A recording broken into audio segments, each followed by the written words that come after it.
윤변의 판례 콘서트. 안녕하세요. 판례 콘서트의 윤성현 변호사입니다. 오늘 동영상과 다음 동영상에서는 업무상 배임죄와 부작위범의 미수에 관한 판례를 살펴보겠습니다. 부작위범도 어렵고 미수도 어려운데 두 가지가 섞여 있으니 더욱 어렵습니다. 그런데 오늘 동영상과 다음 동영상에서 소개하는 판례는 대법원이 부진정 부작위범의 실행의 착수가 언제 있었는지에 관해 명시적으로 견해를 표현한 최초의 판례이기 때문에 아주 중요합니다. 어렵지만 함께 차근차근 살펴보도록 하겠습니다. 오늘 동영상에서는 사실관계를 살펴보면서 쟁점을 정리하도록 하고, 다음 동영상에서는 학설과 판례 및 객관식 예상 지문을 보도록 하겠습니다.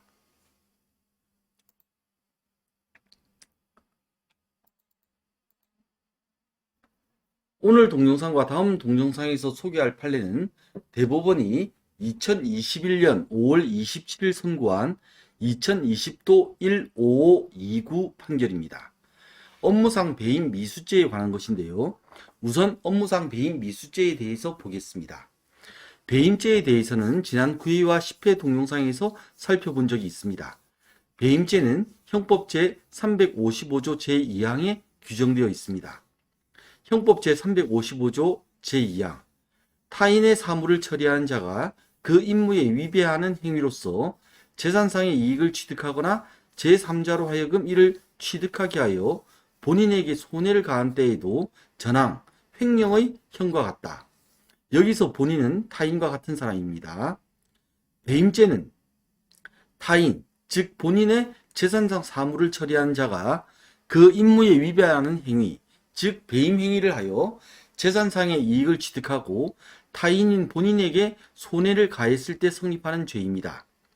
여기서 타인인 본인은 사무처리자에게 사무를 믿고 맡긴 사람입니다. 타인과 사무처리자의 관계를 신임관계라고 하는데요.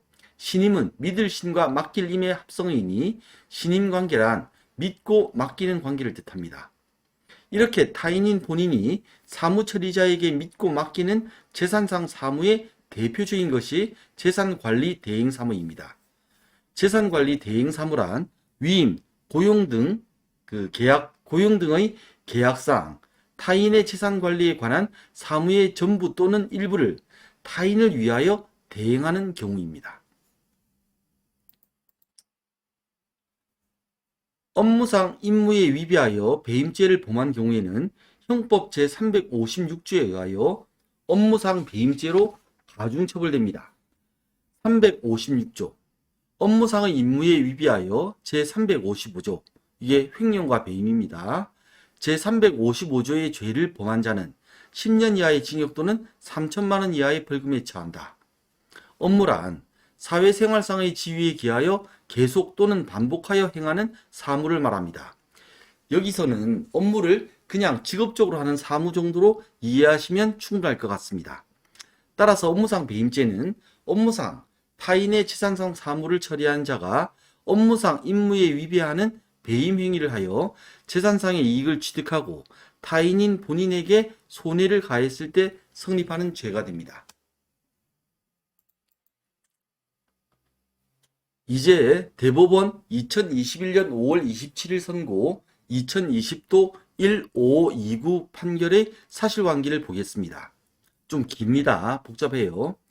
고양식사구역 도시개발사업조합은 고양시에서 98만 9,377제곱미터 규모로 환지 방식에 의한 도시개발 사업을 추진하였습니다.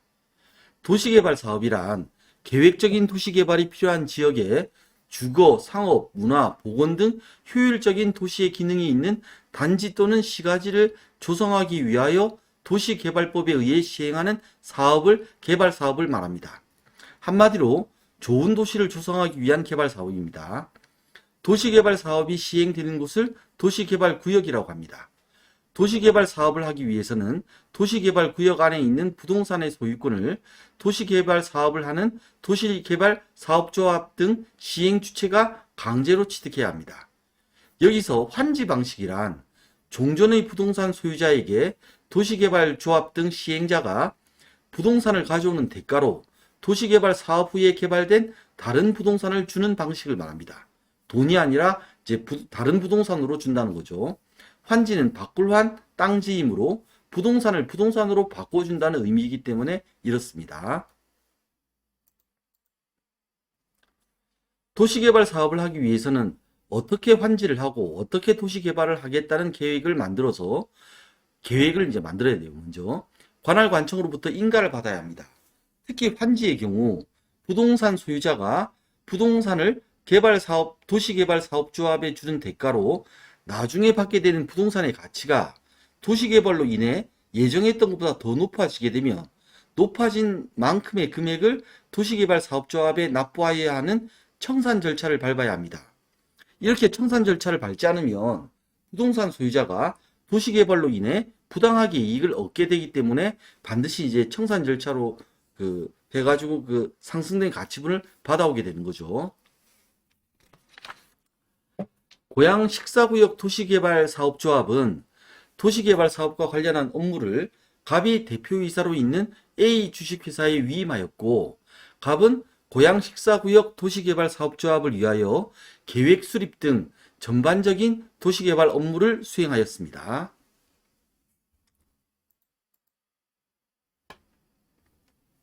도시개발 구역 안에 있는 B토지의 소유자들은 갑의 친인척과 지인들이었습니다.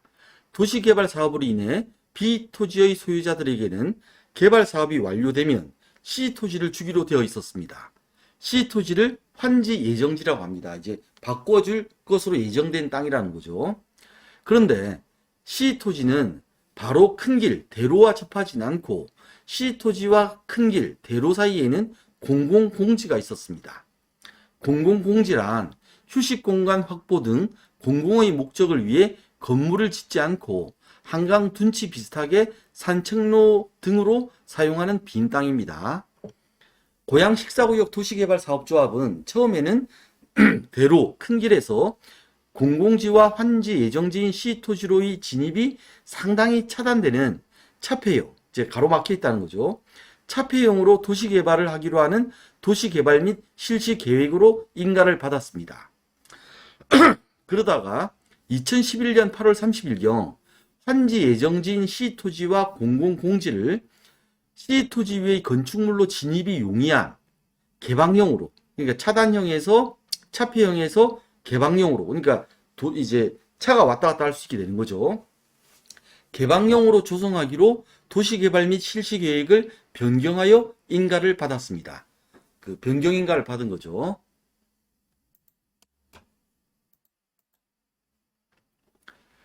이러한 계획의 2011년 8월 30일자 변경으로 인해 환지 예정지인 C토지의 경제적 가치가 상승하게 되었습니다.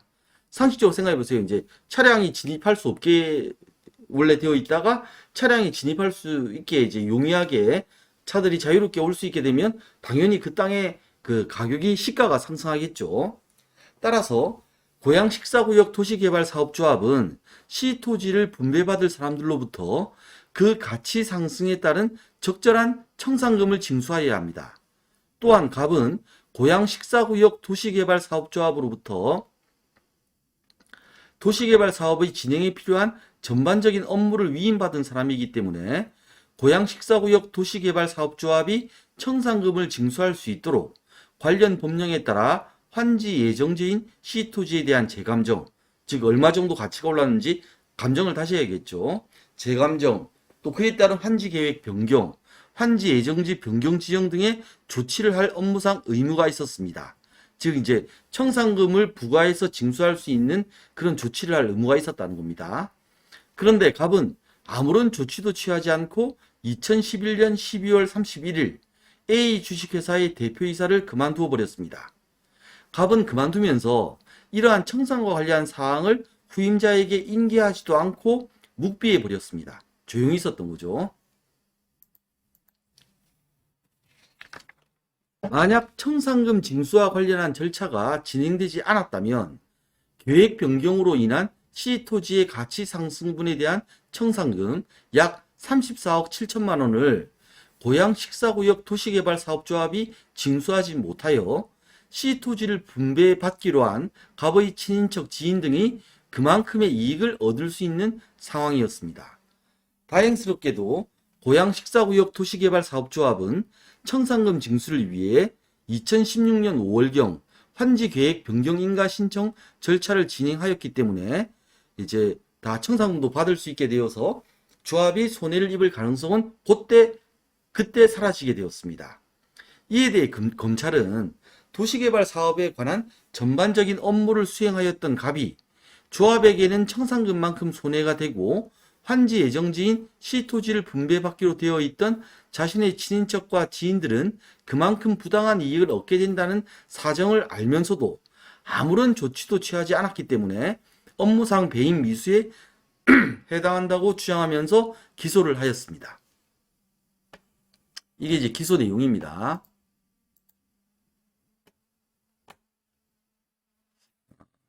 일단 갑이 조합으로부터 위임받은 것은 도시개발 사업의 전반적인 업무인데 갑은 A 주식회사의 대표이사라는 지위에 기하여 그러한 임무를 맡은 것입니다.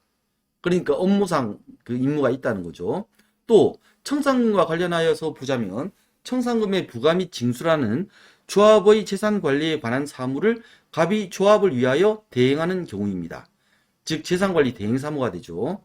따라서 갑은 업무상 타인인 조합의 청산금 부과 및 징수라는 재산상 사무를 처리하는 사람에 해당합니다.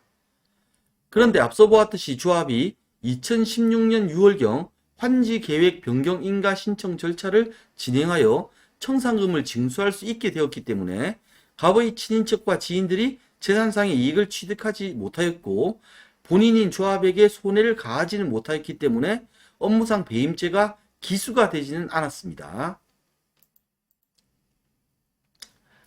문제는 그렇다면 검찰의 주장대로 갑은 업무상 배임죄의 미수가 되는 것인가 하는 점입니다. 미수에 대해서는 지난 37회 동영상에서 살펴본 적이 있습니다. 다시 한번 보겠습니다. 배임죄와 업무상 배임죄는 형법 제359조에 의하여 미수범을 처벌합니다. 미수범 처벌 규정이 있어요. 미수범에 관하여는 형법 제25조 제1항이 다음과 같이 규정하고 있습니다.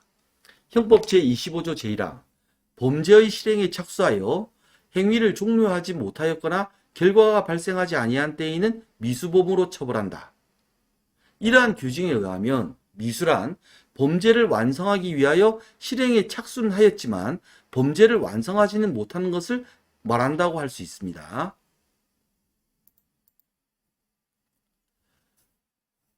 지난 37회 동영상에서 언제 실행에 착수가 있다고 할 수 있는지에 관하여 대법원은 원칙적으로 밀접행위설을 취하고 있다고 말씀드렸습니다. 밀접행위설이란 범행에 밀접한 행위가 있으면 실행에 착수가 있다고 하는 견해인데 이에 의하면 범행에 밀접한 행위 이전의 단계라면 범죄의 준비 행위에 지나지 않지만 밀접한 행위를 한다면 실행의 착수가 있는 것이기 때문에 범죄를 완성하지 못해도 미수가 된다고 합니다. 그런데 지금 다루고 있는 이 사건으로 돌아와 보면 갑이 한 임무 위배 행위는 환지 예정지인 시 토지에 대한 재감정, 환지 계획 변경, 환지 예정지 변경 지정 등의 청산금 부과 및 징수를 위한 조치를 할 업무상 의무가 있었음에도 불구하고 아무런 조치도 취하지 않았다는 부작위입니다. 어떠한 것도 안 했다는 거죠, 문제가. 범죄가 자기로 이루어질 경우에는 밀접행위설을 가지고 범행에 밀접한 자기행위가 있다면 실행에 착수가 있다고 하면 될 것 같습니다. 그런데 부작위의 경우는 어차피 아무것도 안 하는 것이니 밀접행위설을 적용하기가 곤란합니다. 따라서 이 사건에서의 쟁점은 첫째, 부작위범, 특히 부진정 부작위범의 경우 언제 실행에 착수가 있느냐 하는 것과 부진정 부작위범의 경우 언제 실행에 착수가 있느냐 하는 것과 둘째, 부작위를 한 갑에 대하여 이 사실관계에 비추어 볼 때 실행의 착수를 인정할 수 있느냐 하는 것이 됩니다. 이에 대해서는 다음 동영상에서 보다 자세히 학설과 판례를 중심으로 알아보도록 하겠습니다.